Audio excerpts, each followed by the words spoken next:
Jack Melio. Avancez. Moun ok plati bonito.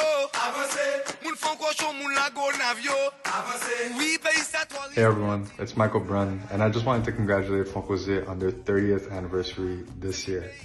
The work that Fonkoze has done over the last 3 decades in Haiti in creating financial sustainability projects and also empowering women and children across the country is truly admirable, and I hope to see them continue their work well into the future.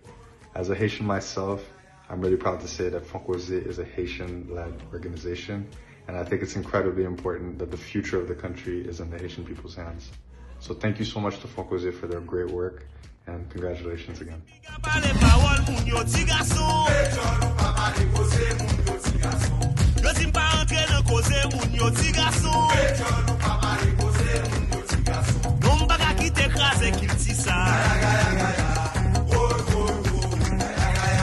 C'est parti pour t'aider Salina.